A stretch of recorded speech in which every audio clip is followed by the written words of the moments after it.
Adelante, Mucuy. Pues muchísimas gracias, Javier. Qué bueno que están aquí. A todos los que nos están viendo por la transmisión de Facebook Live. Hoy tenemos, me da muchísimo gusto, hoy en nuestra última charla del semestre, ¿no? Tenemos a Lourdes González Huesca del Departamento de Matemáticas de la Facultad de Ciencias. Ella estudió su licenciatura en Ciencias de la Computación. Fue de las primeras, entre las primeras 10, la octava generación de esta carrera, que es de las más nuevas que tenemos en la facultad. Y estudió su maestría también en Ciencias de la Computación en el IMAS, y luego un doctorado en la Universidad París 7, actualmente Universidad París Cité. Después de eso realizó un postdoctorado también en el IMAS y luego otro más en la Facultad de Ciencias en el Departamento de Matemáticas. Y inmediatamente después, bueno, no mucho tiempo después de que terminó su postdoctorado en la facultad, ingresó como profesora de tiempo completo al Departamento de Matemáticas de nuestra facultad, poquito antes de la pandemia. O sea, lleva 2 años y medio como profesora de tiempo completo. Su área de investigación son métodos formales en computación teórica, y hoy la tenemos aquí con la charla que se titula Asistentes de prueba y verificación formal. Muchísimas gracias, Lourdes. Son todos tuyos los micrófonos. Gracias, Mucuy. Yo estoy muy contenta de estar aquí en este espacio para hablar de computación y también de matemáticas, que tiene que ver todas estas conexiones entre matemáticas y compu.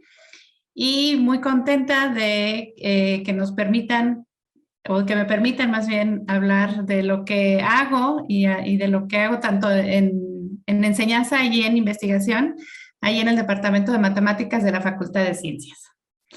Entonces, pues, sin más, les voy a comenzar a platicar acerca de lo que me gusta, de lo que me apasiona, para que, pues, vean esas herramientas que existen entre matemáticas y computación y que están teniendo mucho auge en estos últimos años. Entonces, bueno, la computación y de cierta manera la automatización son cosas que ya vienen de tiempo atrás, ¿no? Digamos que como el boom de la computadora, como la conocemos ahora, es reciente en términos de la historia humana o de la historia moderna. Y pues hace 50 años, pues justo nadie se imaginaba el potencial que íbamos a tener, ¿no? Digo 50 años, pero bueno, podrían ser 60, más o menos 70 años, que es cuando empieza toda la teoría de la computación como a surgir y a hacerse una área muy importante de las matemáticas. Y pues aquí la situación es que cada vez estamos más ligados o más ligadas o ligades al mundo de la programación, ya sea como usuarios finales o como desarrolladoras de alguna herramienta o diseñadores y diseñadoras también de sistemas computacionales.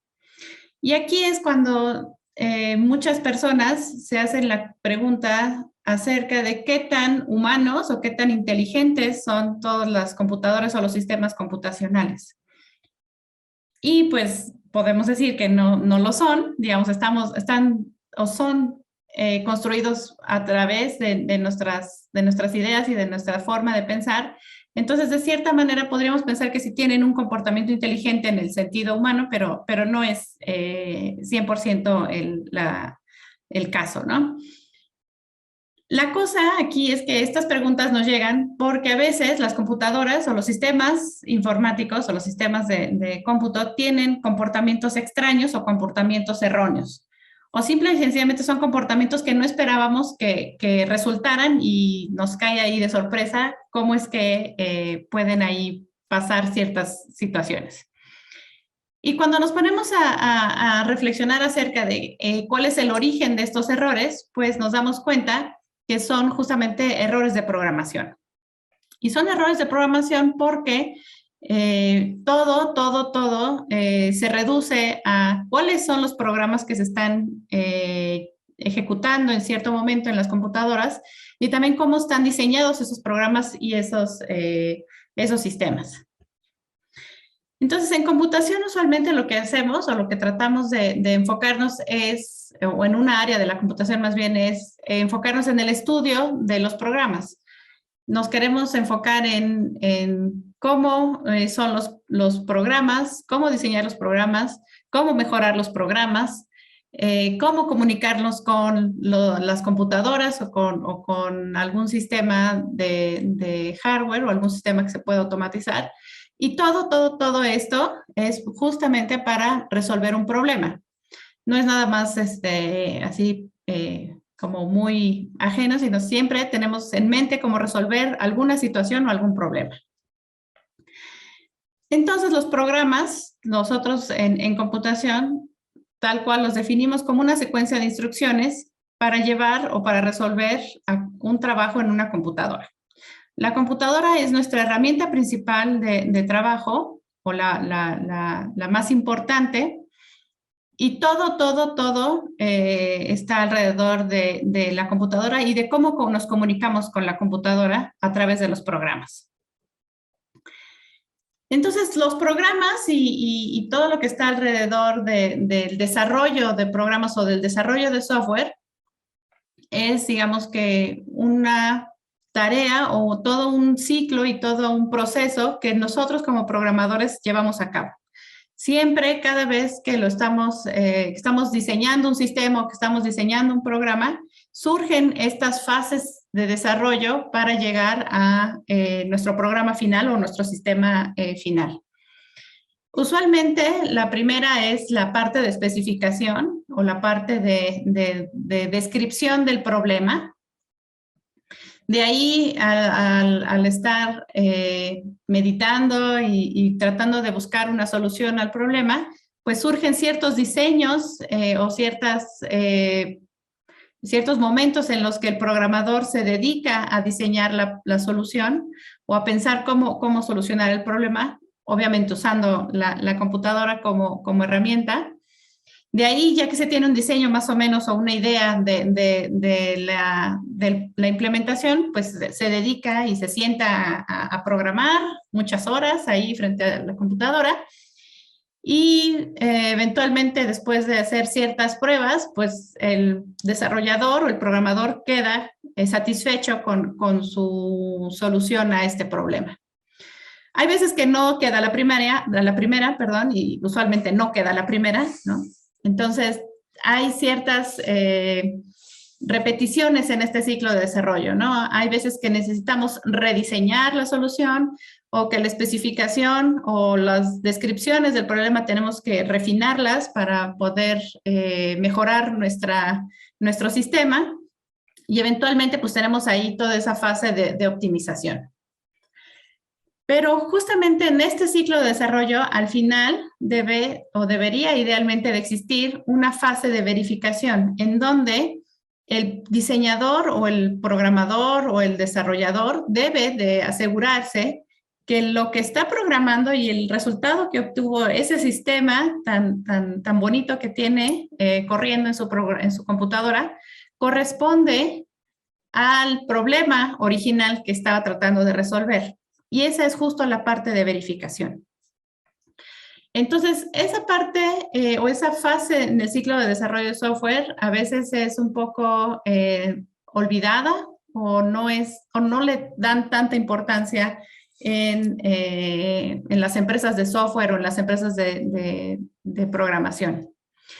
Y de hecho es una de las partes muy importantes porque de la verificación que se haga de los programas es que vamos a minimizar los errores o minimizar también los comportamientos erróneos o raros que puedan tener algún sistema, algún programa o algún software. Y aquí la pregunta del millón es, ¿cómo nos vamos a asegurar que una implementación o que una solución, un sistema, una aplicación, lo que a ustedes se les ocurra, cómo es que esa implementación que está dando el programador cumple la especificación que tenía al principio o que se había diseñado al principio para resolver un problema o para resolver alguna tarea? Entonces voy a pasar aquí rápido a un ejemplito que tal vez a mucha gente se le haga conocido, que es trabajar con estructuras de datos en lenguajes de programación. Una estructura muy tradicional y muy usada en el desarrollo de software son los arreglos. Estos elementos o estas estructuras lo que hacen es almacenar o están diseñadas para almacenar datos, pero estos datos tienen ciertas características. Es decir, son elementos similares o elementos que tienen las mismas características.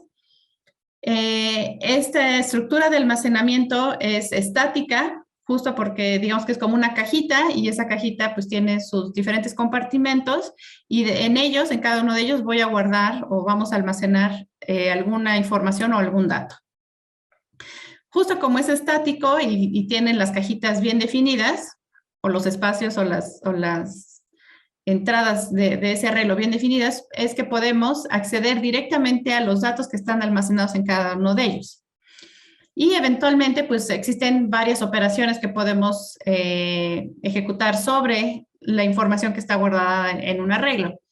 Por ejemplo, podemos no sé, aplicarle una función, un mapeo a todos los datos del arreglo, o podemos obtener información del propio arreglo. Por ejemplo, cuál es su tamaño, cuántos elementos hay, digamos que de todas las cajitas, cuáles de esas cajitas están ocupadas. No sé, podemos combinar arreglos o simple y sencillamente hacer como una actualización de los datos, ¿no? O de alguna casita o casilla del arreglo. Y estas estructuras de datos son tan tradicionales que en muchos lenguajes de programación ya vienen por default como una estructura de datos disponible para el programador y que pueda ocuparla en cualquier momento.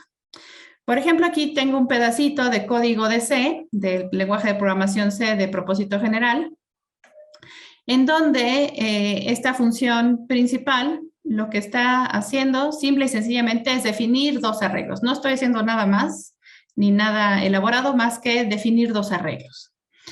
El primer arreglo se llama ARR y en este lenguaje los corchetes indican, o el número que está dentro de los corchetes indica el tamaño del arreglo.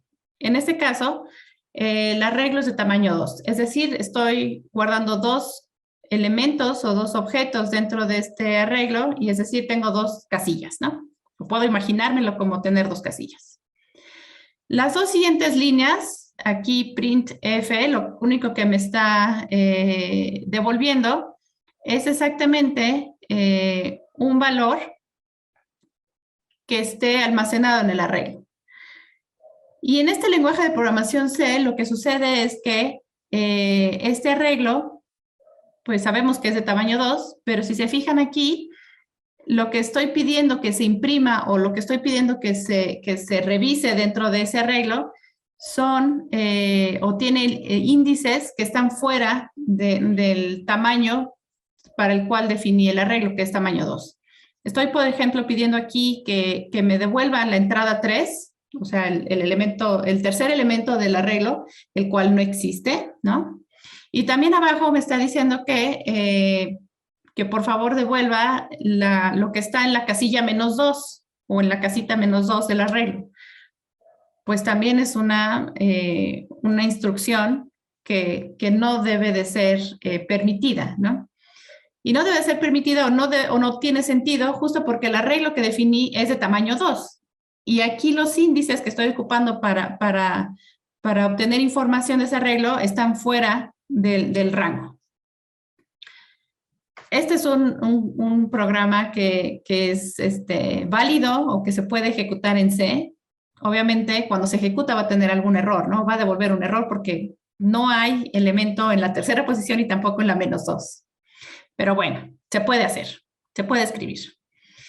Y la siguiente definición es otro arreglo que se llama o que tiene por nombre DS. Ese es su identificador. Y este arreglo DEC o de decenas, podríamos pensar, le estoy indicando que es de tamaño 4. Pero si se fijan a continuación, con el igual y los elementos que están entre llaves, en C lo que se permite es inicializar los elementos o las casillas con los siguientes elementos que están en ese, digamos, como que en ese conjunto, ¿no? Entonces, ahí le estoy pasando más de 4 valores, ¿no? Porque ahí 10, 20, 30, 40, 50 son 5 valores y yo estoy declarando un arreglo de tamaño 4.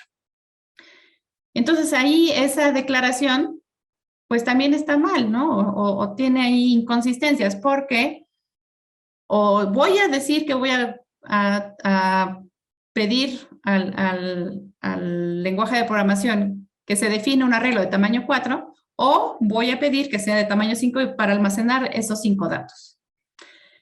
Entonces, como lo pueden ver aquí en este ejemplo mínimo, sucede que los programadores se equivocan, ¿no? Y de ahí es que surgen ciertos errores en los sistemas de software. Y digamos que errores tan mínimos o tan chiquitos como estos que les estoy mostrando, eventualmente se pueden convertir en una bola de nieve y crear un error gigantesco en algún sistema o en alguna aplicación, ¿no? Hace poco hemos escuchado los errores que suceden en ciertas aplicaciones de los bancos, ¿no? Que no se pueden hacer transacciones o que las transacciones están mal hechas. Pues justamente ese error tan garrafal y tan monumental es que a veces surge por un error demasiado chiquitito que puede ser como de esta manera que les acabo de mostrar. Entonces, los arreglos como estructura de datos básica o estructura de datos primitiva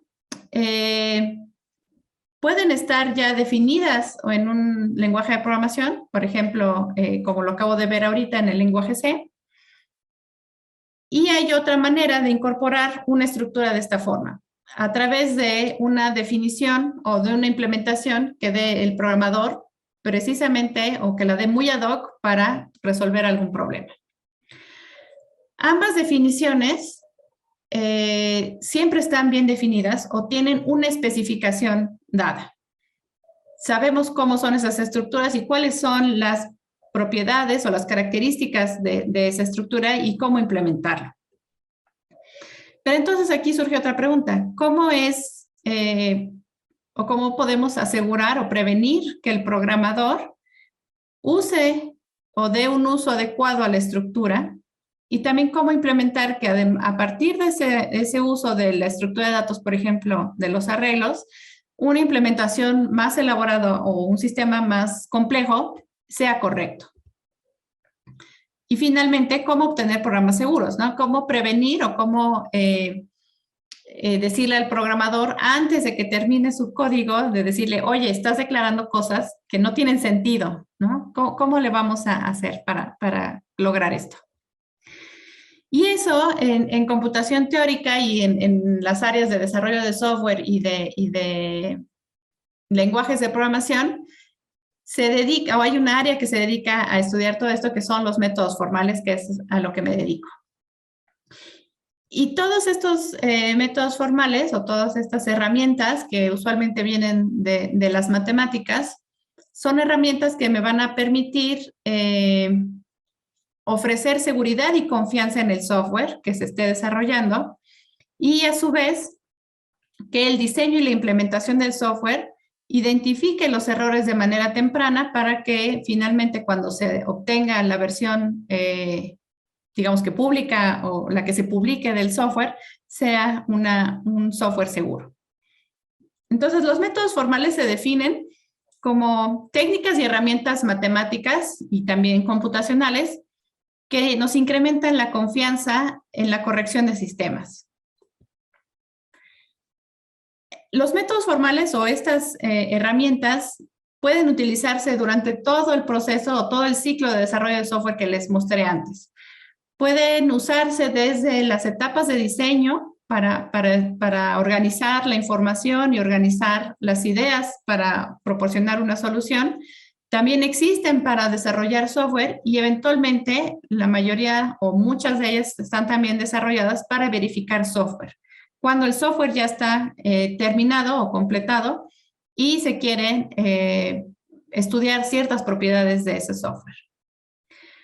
Entonces, estas herramientas las podemos ocupar a diferentes niveles y como vienen desde un fundamento matemático, nos ofrecen ambientes y contextos rigurosos para obtener software de calidad, es decir, para especificar, para desarrollar y para verificar los sistemas o los programas que estemos desarrollando o las implementaciones que estemos haciendo. Obviamente, el objetivo final de los métodos formales es asegurar que los programas son seguros o que son correctos. Y eso se traduce en verificar que todas las propiedades de un programa o todas las características deseables que estamos esperando en un programa se cumplen. Pero no es que se cumplan nada más así, digamos que de manera ideal, sino que se cumplen en todas sus posibles ejecuciones. Recordemos que los programas, los sistemas de software, las aplicaciones, cualquiera de estos objetos, siempre son susceptibles de modificarse y de modificar su estado por la interacción que hay con el usuario. Entonces, si el usuario se le ocurre alguna entrada o alguna interacción especial, nosotros como desarrolladores de software debemos de imaginarnos o ponernos en los zapatos del usuario y prevenir que nuestro sistema va a responder de forma correcta ante cualquier dato o cualquier entrada que le pueda dar el programador. Y eso está muy difícil porque podríamos pensar que hay una infinidad de maneras de ejecutarse y de usar un software, ¿no? Entonces, es cuando entra dentro de los métodos formales un área muy particular que se dedica a la verificación formal. Y esta área lo que hace es, o se dedica a estudiar la correctud de cualquier sistema computacional respecto a una especificación dada. Y eso es muy importante. Vamos a acotar, digamos que los comportamientos que deseamos verificar de un sistema a los comportamientos que están dados por la especificación o por la descripción que se dio del sistema. Y de esa manera, ya de tenerlo, digamos que restringido a la especificación, es que vamos a adaptar las herramientas de los métodos formales para diseñar y verificar estos algoritmos o las implementaciones o el software que desarrollemos. Entonces, hay diferentes maneras de hacerlo. Ya son prácticas de los desarrollos de software o de los desarrolladores de software en general que ya las tienen, digamos que pensadas y las ocupan en su día a día. Pero digamos que hay diferentes niveles de esta verificación formal. El más sencillo o el más usual es el que se hace en las empresas de software y que es probar o hacer testing, hacer pruebas de las implementaciones. Y de hecho la mayoría de las empresas de software tienen un área especial de gente que se dedica solamente a probar software. No es gente o programadores que se dediquen a programar, sino que están simple y sencillamente enfocados en estar probando el software. Y eso tal cual es imaginarse ciertas entradas o diseñar ciertas entradas para estar probando el software y ver cómo reacciona el sistema ante esas entradas o ante esas interacciones o esos posibles escenarios de ejecución. Otra forma de hacer la verificación formal es a través del uso de algún lenguaje formal, como es la lógica o sistemas de tipos de los lenguajes de programación, para verificar que la implementación o que el software que se está desarrollando cumple ciertas características. Y entonces aquí digamos que todo el universo de la lógica como lenguaje formal de descripción y de especificación es que tiene mucha importancia y digamos que da pie a generar ciertas lógicas muy específicas para verificar software, como es la lógica de Hoare o la lógica, sí, la semántica axiomática para lenguajes de programación. Y de ahí es que podemos establecer como de forma muy rigurosa y muy estricta las propiedades de los programas y hacer demostraciones formales acerca de esas propiedades de los programas.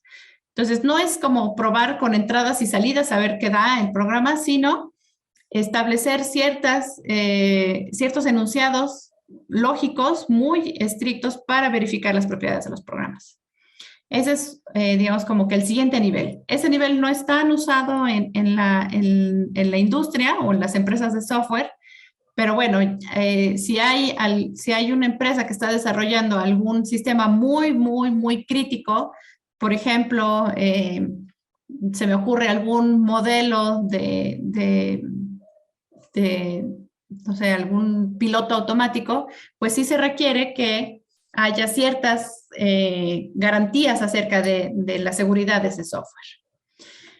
Y yendo como en ese sentido o en ese camino de usar un lenguaje formal como la lógica o los sistemas de tipos para verificar software, es que hace como 30 años, o 30, 40 años, un grupo de personas se les ocurrió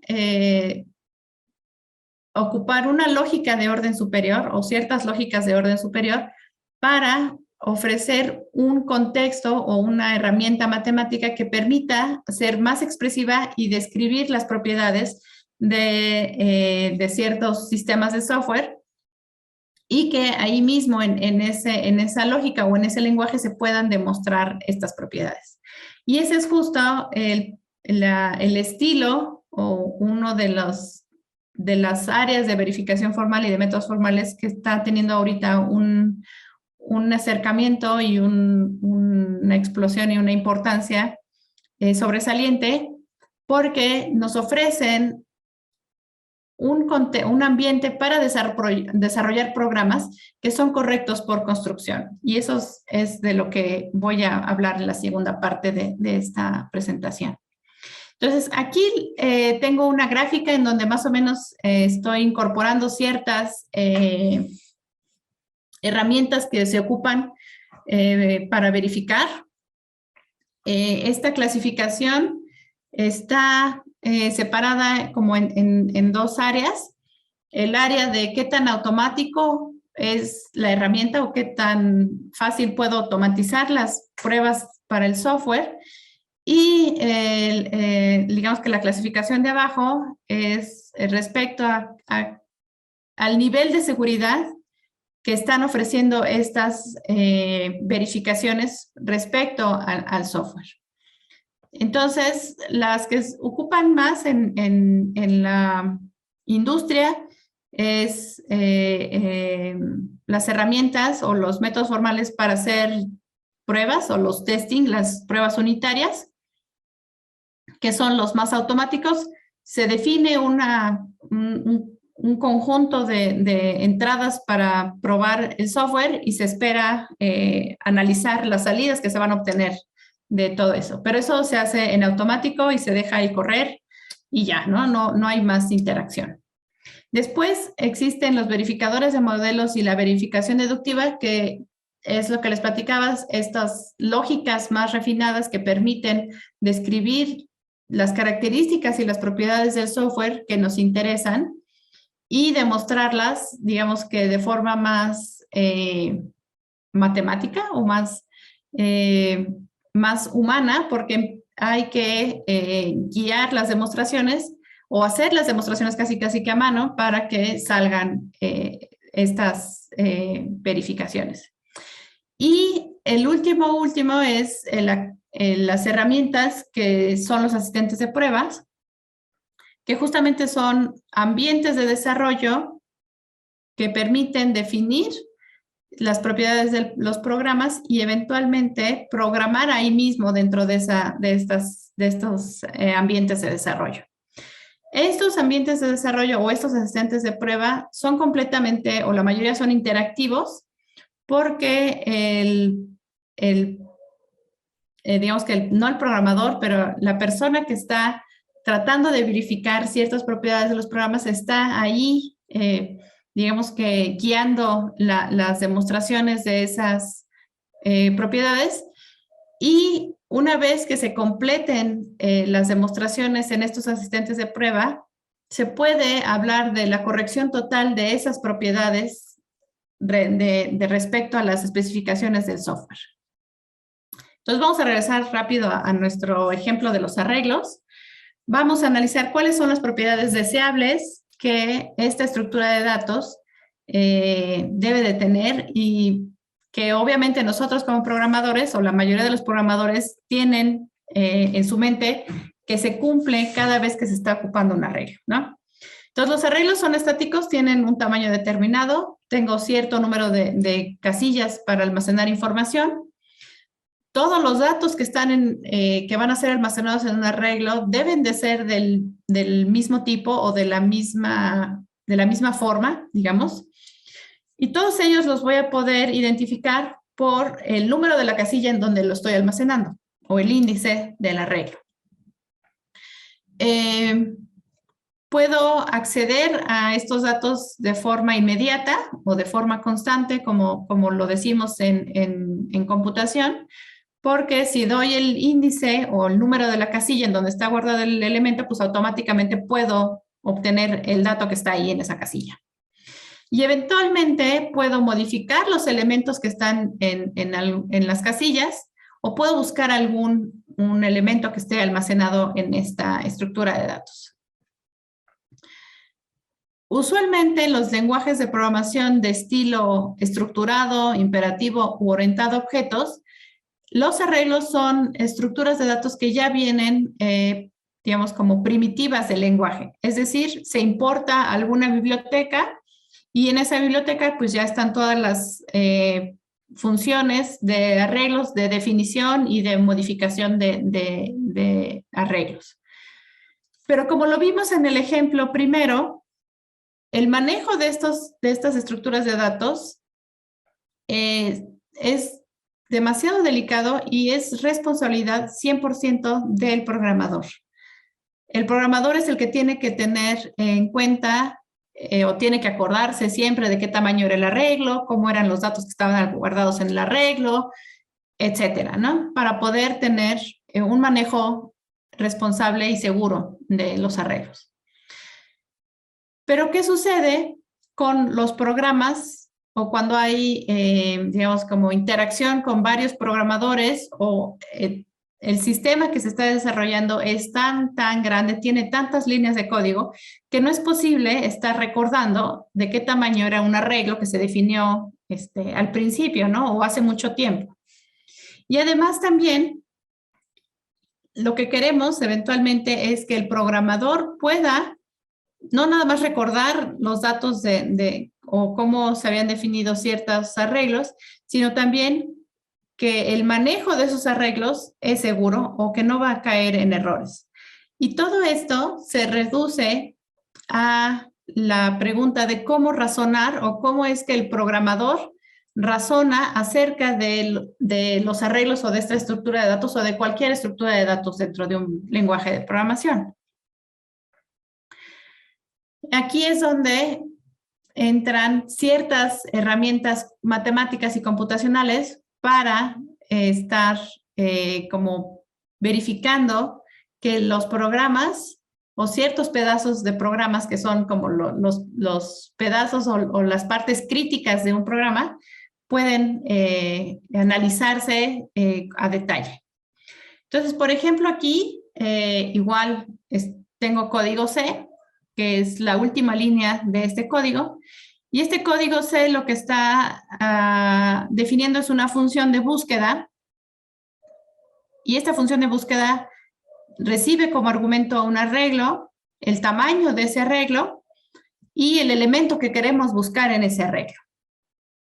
aquí no les estoy poniendo la implementación, solamente estoy hablando como de la firma o de la descripción o la especificación de esta función. No nos interesa tanto cómo está implementada, sino que queremos establecer esas características que definen a esta función. Existe dentro de estas de acá, que les había puesto en estas herramientas, hay una herramienta que se llama Frama-C, que lo que permite es analizar código de C. Entonces se carga cierta implementación de código C y lo que hace el programador o el verificador es precisamente incluir ciertas descripciones o ciertas características que se espera se cumplan por las funciones o por las definiciones del código C. Aquí, por ejemplo, está entre comentarios, en el diagonal asterisco, y el arroba está indicando que estas características son las que vamos a verificar o queremos verificar sobre la función que está definida inmediatamente abajo. ¿Cuáles son las características esperadas para que funcione de forma correcta la función de búsqueda en un arreglo? Pues simple y sencillamente se requiere que la longitud del arreglo sea mayor que 0. O sea, si voy a buscar un arreglo, tiene que ser un arreglo que tenga cosas, ¿no? No quiero gastar mi tiempo en buscar algo en un arreglo vacío. Y también tengo que asegurarme que eventualmente lo que voy a buscar debe de estar dentro del rango del arreglo. Y por eso es que aquí estamos pidiendo o estamos haciendo la petición de que el rango del arreglo, la definición del tamaño del arreglo sea válida. Esas son las dos líneas de aquí abajo. Pero las líneas primeras lo que están diciendo es justamente qué pasa cuando se busca el elemento en un arreglo. Entonces aquí, como pueden ver, hay una palabra que es reservada que se llama predicate y ese es tal cual un predicado de lógica de primer orden o que se parece mucho a la lógica de primer orden, en donde estamos indicando que el rango válido para la búsqueda del elemento es cada vez que el índice es mayor o igual a 0, es decir, es un índice válido para el tamaño del arreglo, y eventualmente lo que vamos a hacer es que el valor que devolvamos en la casilla que estamos buscando es el correcto o es el válido. Y es válido en el sentido de que si T es el primer elemento del arreglo y ocupo un desplazamiento para encontrar el elemento késimo que estoy buscando del arreglo, esa casilla va a devolver o tiene un valor y eso es lo que voy a devolver. Entonces, estas características para leer o escribir, digamos, o para recuperar o para actualizar un arreglo, tienen ciertas o sigue cierto lenguaje lógico estricto para definir estas propiedades.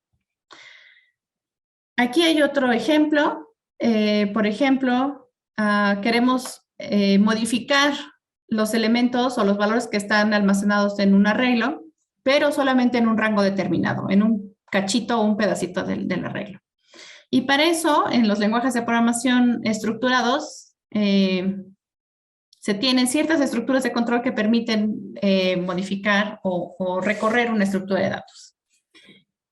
Y este ciclo, lo que tiene aquí, lo único que está haciendo es actualizar el arreglo o el elemento del arreglo con el nuevo valor. Tengo 2 líneas de código nada más, pero si se fijan, tengo muchísimas líneas de código para establecer las propiedades de este mini programa, ¿no?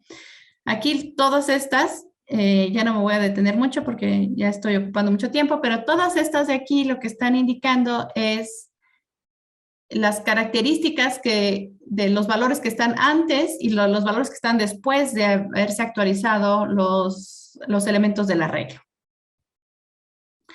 Pero entonces aquí surge una situación. ¿Qué pasa si las pruebas o estas especificaciones que estoy describiendo aquí arriba para verificar el código no están bien escritas?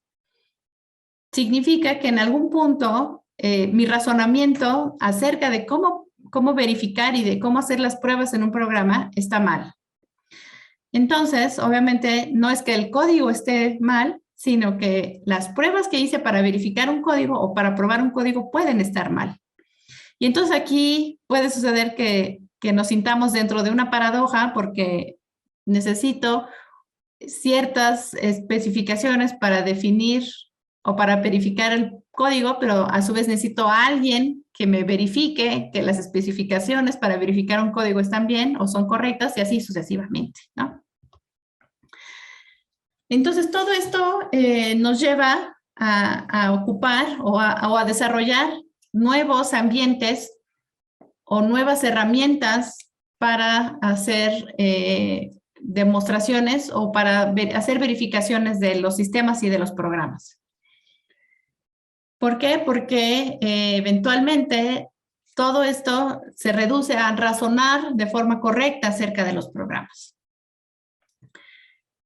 Y también porque pues, nuestra herramienta de trabajo son las computadoras y estamos interactuando con ellas a través de muchas aplicaciones, de muchos sistemas y eventualmente algunos de esos sistemas son los que se van a ocupar para verificar otros sistemas, ¿no?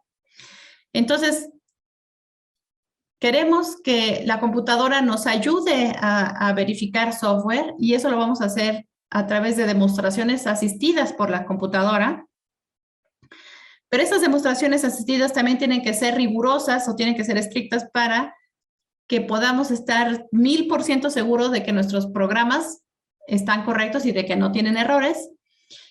Y como tenemos que hacer demostraciones, pues eventualmente tampoco queremos que las demostraciones sean como del tomo de un libro de cálculo, ¿no? O sea, queremos que sean demostraciones rápidas, demostraciones elegantes, que sean directas, que sean intuitivas, pero sobre todo queremos que sean correctas y completas, ¿no? Que esa es como también esa parte matemática ese fantasma que nos acecha cada vez que estamos trabajando con un sistema nuevo, ¿no?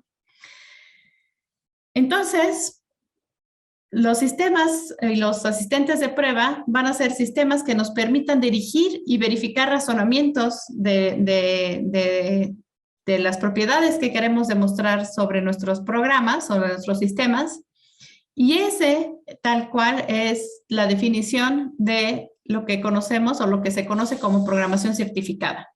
Es un estilo de programación, así como existe el estilo de programación orientado a objetos, así como existe el estilo de programación funcional o el estilo de programación, no sé, estructurado o imperativo. Así también hay un estilo de programación que clasifica algunos lenguajes de programación y que es la programación certificada. Y la programación certificada nos permite construir programas correctos desde su especificación. Y esa especificación es tan estricta o debe de ser tan estricta para que desde esa especificación se pueda transformar hasta llegar a un programa ejecutable. Una de las herramientas que permite, o uno de los sistemas que permite este ideal de desarrollar programas correctos o programas perfectos, es la herramienta que me gusta mucho y que ocupo mucho, que se llama Coq. Coq es un asistente de pruebas y es un sistema muy elaborado que permite manejar demostraciones formales. Y demostraciones formales, me estoy refiriendo a demostraciones demasiado detalladas y demasiado minuciosas acerca de cualquier sistema de software. Esta herramienta o este sistema permite hacer las demostraciones de forma interactiva. Es decir, yo voy a hacer un paso en una demostración o estoy haciendo el esquema de una demostración y el asistente en todo momento va a ser como el vigilante o un vigilante que va a estar verificando que cada uno de los pasos de mi demostración está bien hecho. o que no lleva alguna contradicción, o que no me faltó verificar algún caso en mi análisis, etcétera. Este ambiente también nos permite razonar acerca de todas las propiedades del código y además nos permite razonar acerca de cómo se están haciendo las demostraciones. Y ya la cereza en el pastel, pues es que este sistema, además de ser un sistema para hacer demostraciones, pues también es un lenguaje de programación. Y es un lenguaje de programación del estilo funcional, del estilo para aquella gente que conoce Haskell o que conocen un poco OCaml o ML. Es un lenguaje de programación muy semejante a eso, su sintaxis es muy semejante. Entonces tengo una súper herramienta que hace demostraciones y que me permite programar. ¿Cómo es que funciona esta herramienta? ¿Cómo es que existió esta herramienta, ¿no? Coq está basada fuertemente en una correspondencia entre la lógica y los lenguajes de programación, que es la correspondencia Curry-Howard. Esta correspondencia lo que ofrece es que todo término o toda expresión se le puede asignar un tipo. Y por tipo me refiero a una fórmula lógica de una lógica de orden superior que permite cuantificar, que permite establecer relaciones, propiedades acerca de todo lo que está en este término o en esta expresión. Cada vez que en el sistema Coq se realiza una demostración, esa demostración es verificada por este asistente de pruebas y es, digamos que certificada por el asistente de pruebas. Por eso es programación certificada, porque al final la certificación lo que me va a ofrecer es un programa. Y ese programa, que es del estilo funcional, es susceptible ya de ejecutarse directamente en una computadora. La teoría o la lógica de orden superior que está detrás de este asistente de pruebas es la teoría de tipos dependientes, definida en el cálculo de construcciones inductivas, que fue definido por ahí de finales de los años 1990 y tantos, y que al ser una lógica de orden superior, está en correspondencia con un cálculo lambda, que es el cálculo lambda P omega, que permite describir familias de tipos indexados por términos. ¿Cómo es toda esta teoría? Vamos a ver cómo lo podemos traducir a nuestro ejemplo de los arreglos para que se entienda de qué va esta teoría de tipos dependientes y estas familias de tipos indexados por términos. Entonces, en el lenguaje de programación imperativo tenemos ya nuestra biblioteca estándar que incluye los arreglos, pero ¿qué pasa si queremos razonar acerca de estas estructuras de datos? Entonces, lo que vamos a hacer es obtener una descripción de esta estructura y lo vamos a traducir en este lenguaje del cálculo de construcciones inductivas que define las estructuras en Coq, para poder razonar acerca de la estructura. Entonces, si abstraemos la idea de arreglo, nos podemos quedar con que es esta estructura que tiene cierto número de casillas, que es un número de casillas fijo, y que está guardando elementos en cada una de esas casillas. Esa es la idea principal del arreglo. Eso lo podemos implementar como una lista de longitud fija en un lenguaje declarativo. Y esa es la definición que está aquí abajo. Estoy definiendo por inducción o recursión, como quieran llamarle, por inducción, el tipo de listas de tamaño fijo. Estas listas de tamaño fijo son toda una familia de elementos porque están indexadas, valga la redundancia, por un número natural que está describiendo el tamaño de estas listas. Entonces tengo la lista vacía o el arreglo vacío, que es justamente una lista de tamaño 0 o con 0 casillas, y tengo la lista, una función constructora que cada vez que recibe un entero n, una lista que ya es de tamaño n, que tiene tamaño fijo n, y un nuevo elemento, lo que podemos hacer es agrandar nuestro arreglo o nuestra lista de tamaño fijo con un nuevo elemento y obtener una lista de tamaño sucesor de n, o n más 1. Esa es la especificación de esta estructura de datos, y esto es cómo se ve en Coq ciertas características de esta estructura. Tengo la definición por ahí, tengo aquí una función total que permite devolver siempre un elemento de la lista. Cada vez que me piden buscar un elemento, puedo encontrarlo y devolverlo. Tengo aquí la función de mapeo para modificar todos los elementos de una lista de tamaño fijo.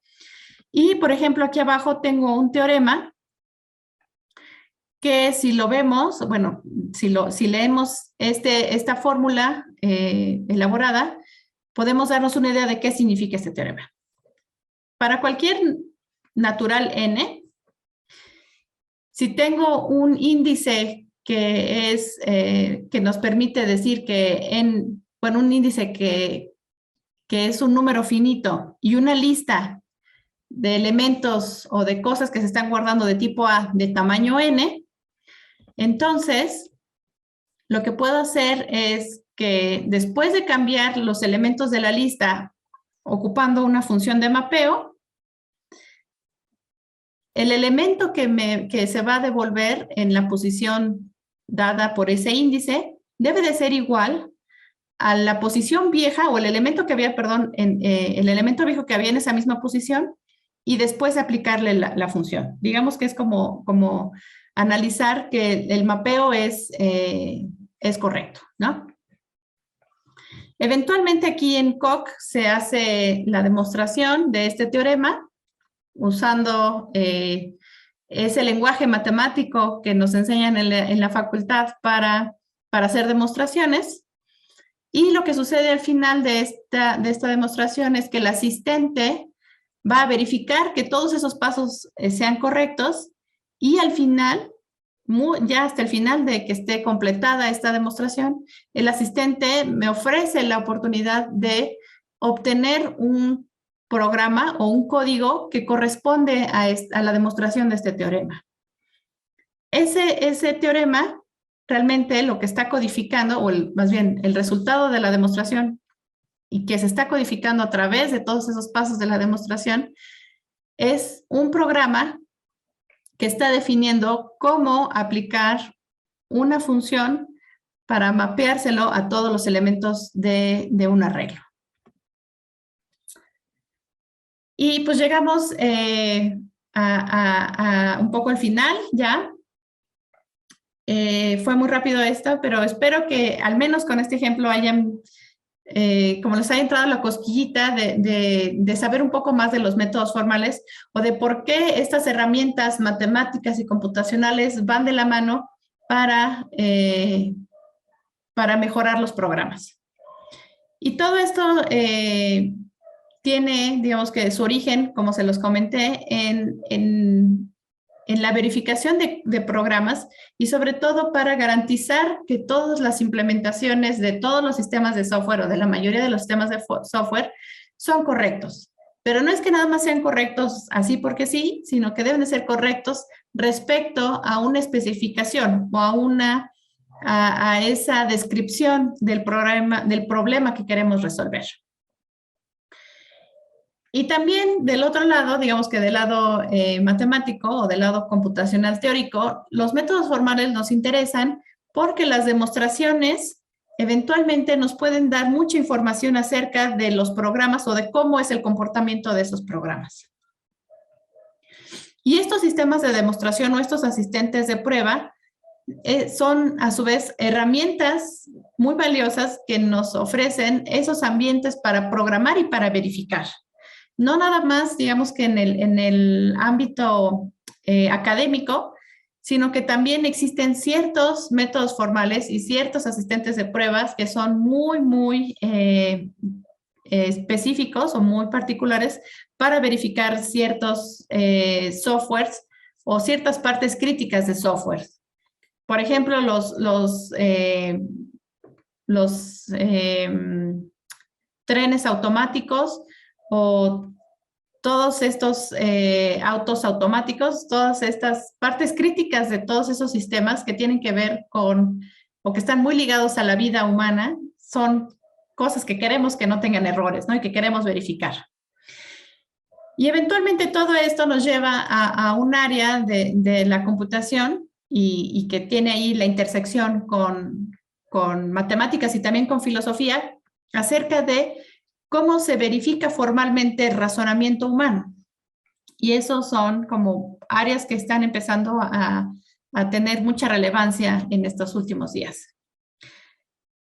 Y pues, moraleja, la forma en hacer y confiar en el software, pues está cambiando. No nada más es que me surja una idea y para resolver un problema y ya se me ocurrió cómo programarlo, me siento a programarlo y ya está, ¿no? Ya salió mi nueva aplicación o mi nuevo videojuego o mi nuevo, no sé, mi nuevo software que haga maravillas. No, queremos que ese desarrollo de software ocupe también a la computadora como una herramienta de verificación para tener código seguro. Entonces, la verificación formal ya es muy, muy importante y justo los asistentes de pruebas o estas herramientas de verificación o estos lenguajes de programación certificada están expandiendo nuestras capacidades tanto para programar como para verificar software. Pero todavía falta mucho, mucho, mucho por hacer. Hay que dar a conocer más los asistentes de prueba, hay que perderles el miedo y usar los asistentes de prueba. También necesitamos que más desarrolladores de software le pierdan el miedo a los asistentes de prueba y a la verificación formal para que sus programas y sus sistemas sean seguros. Y también hay muchos esfuerzos, digamos que del lado de la academia y de ciertos grupos de desarrollo de estos asistentes de software para formalizar las matemáticas. Es decir, tratar de verificar cada una de las teorías matemáticas o cada una de las áreas de las matemáticas usando la computadora para crear, digamos, como una superbiblioteca de matemáticas verificadas. Aquí están los logos de algunos verificadores. El que yo ocupo sobre todo es Coq. Isabel ya también es un asistente de pruebas un poco ya viejito. Agda, para aquellos que les gusta Haskell. Agda es un asistente de prueba también muy, muy poderoso. Bueno, no les comenté, pero Coq está desarrollado en OCaml. Hay otros de última generación que, por ejemplo, es F estrella, que también es un sistema de tipos dependientes que permite desarrollar código y demostraciones. Y el que está ahorita de moda es el demostrador Lean, patrocinado por Microsoft y por gente de Estados Unidos y de Europa para desarrollar y verificar todas las matemáticas. Pero todos esos asistentes no son nada sin el cálculo lambda y esta interpretación o esta correspondencia entre lógica y computación o programas. Así es que espero que esta plática les haya abierto ahí algunas ventanas o unas puertas para verificar toda esta información y conocer un poco más de todo lo que hay en esta área de computación teórica y de los métodos formales. Gracias a todos y estoy aquí para comentarios y preguntas o si quieren contactarme también adelante con toda confianza.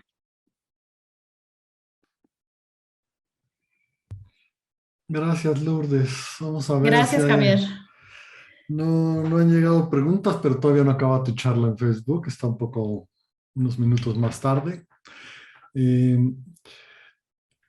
Gosmis Alejandro, gracias por la buena presentación. ¿Podría comentar un poco más cómo los métodos formales, verificación formal, se desarrollan en la interacción de componentes computacionales y los procesos físicos, es decir, los sistemas ciberfísicos, y qué hay de la aplicabilidad a grandes escalas. ¿Quieres que lo Wow. repita? ¿Cómo se está, si entendí bien la pregunta, cómo se está ocupando estas herramientas para verificar cosas de hardware, ¿no? O cosas físicas, ¿no? En las interacciones ¿Cómo de lo podría? componentes computacionales y los procesos físicos, es decir, Claro. Ujú. sistemas ciberfísicos y si hay aplicabilidad a grandes escalas. Desconozco un poco esa área de las aplicaciones físicas. Lo que sí sé es que hay, no estos asistentes de prueba, pero hay algunos otros como muy particulares que se dedican a verificar procesadores de software. O sea, digamos que nuestros procesadores, nuestro Intel Core, bla, bla, bla, una parte crítica de ese procesador está verificada con alguna lógica o con alguna herramienta de este estilo, muy dedicada a eso. Y la segunda parte era, ¿qué? De la pregunta. La segunda parte es, ¿y qué hay de la aplicabilidad a grandes Sí, escalas? a grandes escalas. Uf, pues ustedes como matemáticos y también como cierta parte de computólogos saben que hacer demostraciones es una tarea demasiado elaborada, ¿no?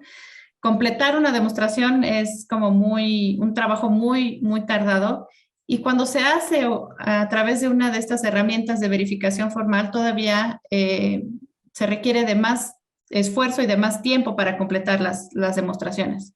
Entonces, aplicar esto a gran escala nos lleva a necesitar a mucha gente, a muchas manos, a muchos programadores, a muchos matemáticos para hacerlo, ¿no? Entonces, ahí es como mucha gente cree que es como un contra de los asistentes de prueba porque requieren de mucha dedicación. Entonces, aplicaciones a gran escala, pues está este último que les puse, el de las verificación de todas las matemáticas, que es el Mathematical Components, y que ahí están uniendo esfuerzos para verificar cosas ya, digamos, como masivas, ¿no? Ok. Carla Ramírez, excelente plática. Felicitaciones a la ponente. Gracias. Y creo que eso sería todo. No, hay más. Hay más. ¿Hay más? Ahí no las veo, a ver. Yo aquí veo Sí, una de claro. Roberto Ortega, creo. Dice que gracias por la charla. ¿Y sabes si hay algo de la biblioteca de Hot en Coq? Homotopy. Sí. Homotopy Type Theory. Sí, este proyecto del Univalent Foundations de Vladimir Bobrovsky y de esta nueva teoría de tipos dependientes para tener una interpretación homotópica de los tipos. Sí se está desarrollando, digamos que también podría ser como uno de los ejemplos de aplicaciones de verificación a gran escala. Es muchísima gente que está involucrada en modificar el asistente de pruebas para que no me acuerdo bien cómo se llama, el teorema de univalencia o el principio de univalencia que propuso Bobrovsky sea compatible con la teoría de tipos del asistente de pruebas y entonces poder fundamentar todas las matemáticas a través de esta teoría homotópica de tipos. Hay muchísima gente trabajando en ello, tal cual si lo googlean HOT, H o minúscula T mayúscula y COG, van a ver ahí todas las contribuciones que hay de estos investigadores para, pues ahora no nada más ocupar una herramienta computacional para verificar, sino ocupar devolver, digamos, que lo que ha aportado a las matemáticas, a la computación, que la computación se lo devuelva a través de la teoría homotópica de tipos, ¿no? tratar de fundamentar las matemáticas, no con teoría de categorías ni teoría de conjuntos, sino con una teoría de tipos, con una teoría homotópica de tipos.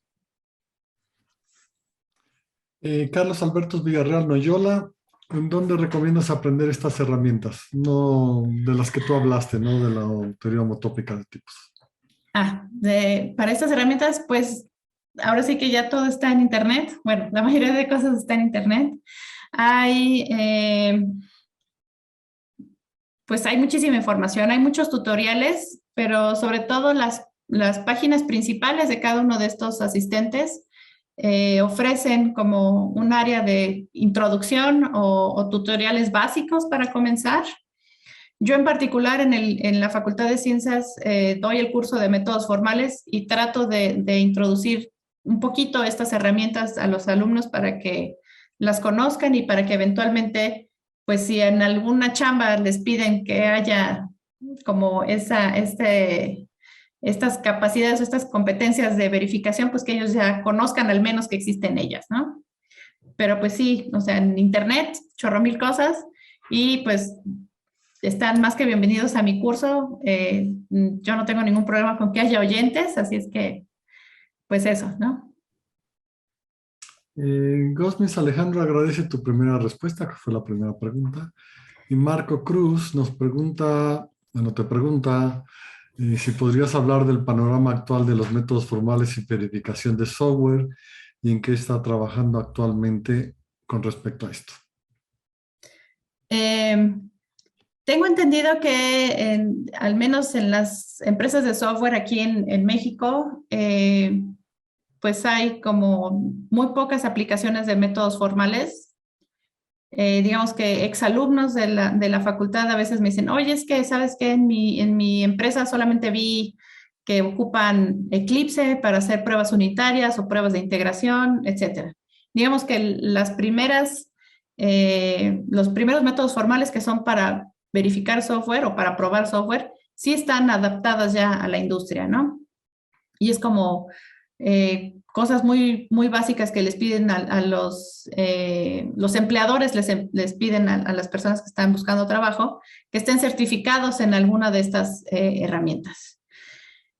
No sé si hay más usos de los métodos formales directamente en la industria, al menos en México, pero al menos en Europa tengo conocimiento de que están reclutando gente con doctorado que sepa usar estas herramientas para desarrollar verificaciones críticas de ciertos softwares, ¿no? Lo que les comentaba, estos pilotos automáticos de los aviones tienen ciertos proyectos, digamos, como de seguridad para verificar estos módulos. También para verificar sistemas de votación electrónica. Eventualmente, todos estos pilotos automáticos de los autos también están siendo verificados. Entonces, pues sí hay como auge de esto en la industria, no tanto en México, tristemente, pero bueno, en el extranjero creo que sí hay más uso de estas herramientas. Bueno, creo que así son todas las preguntas y comentarios. Okay. A todos los que nos siguen en Facebook les agradecemos mucho por habernos seguido en esta serie de conferencias este semestre. Fue la última. Será hasta el próximo septiembre que nos veamos. Mukul, ¿quieres despedirte? Sí, pues muchísimas gracias a nuestra ponente de hoy y a todos nuestros ponentes de todo el semestre, pero sobre todo pues a los que nos siguen y están al pendiente de nuestras sesiones y pues esperamos verlos el próximo semestre que sí sea más presencial. Bueno, pues muchas gracias a todos, a ti Javier y a ti Lulu, gracias. Gracias.